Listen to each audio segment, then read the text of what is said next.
Brooksaw Antiques here. Today we have this 1927 Underwood No.5 vintage desktop typewriter. I'm going to show you how to use the functions and make sure they all work. Up top is the adjustable paper guide.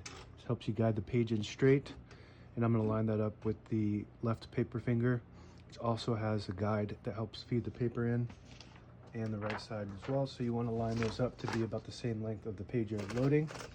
So when it goes through, it goes right through the edges of these, and you can adjust these too if you need to. These are the margins up front here, and you just pinch them and move them like that. You just want to make sure that they are in between the paper fingers so you don't get stuck on them when you're typing or type over them.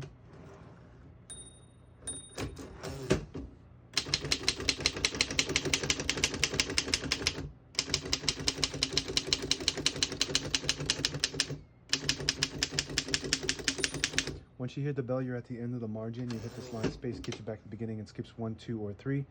Right now we have it on single, but if you want double, you just flip this switch to the 2, skips 2, flip it to the 3, skips 3.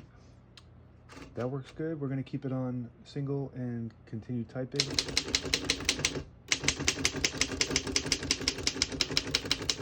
As you can see, all the keys type nice and none of them skip or stick. I'll type a sentence on the next line.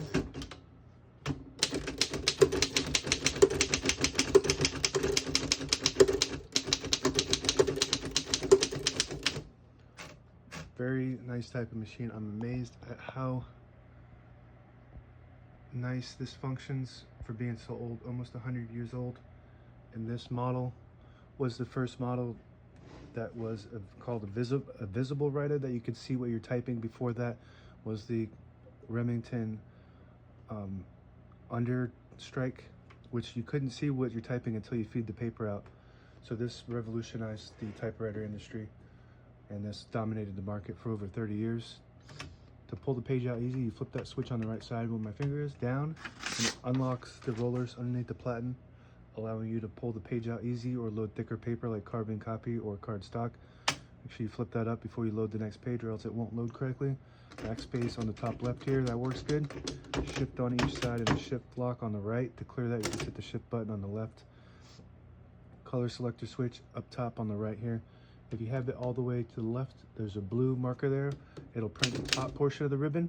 If you flip it to the right, it'll print the bottom portion of the ribbon.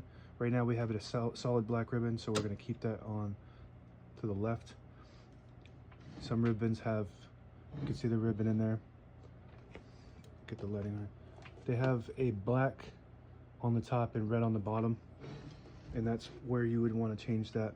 You could also double use a black ribbon by using it all up and then flipping that to red, and then using the top, the bottom portion of the ribbon. Here's a tab function on the right side. So to set them, you go back here and you just pull these down, and you move it like that, and it lines up with the teeth, and it has a scale up here to tell you exactly where you'll stop. And I'll show you on this side too.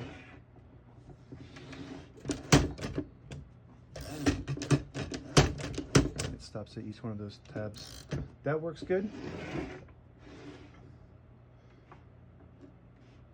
Let's go to this side here. So this knob up here, that's how you lock it into the middle, and it just locks it there. So it won't print anything if you have it like that. So that's just in case you accidentally have that locked. It's called a stencil, so you can type without printing, but sometimes people accidentally have it locked there, and that's how you unlock it. This is the ratchet wheel. It helps you dictate the direction that the ribbon's pulling. Right now, all the brand new ribbon is loaded on this right side, so we want to push this in so it pulls to the left. If you pull it out, it'll pull to the right. So that's pretty cool. Carriage release up top here, so you can control the carriage freely. That works good.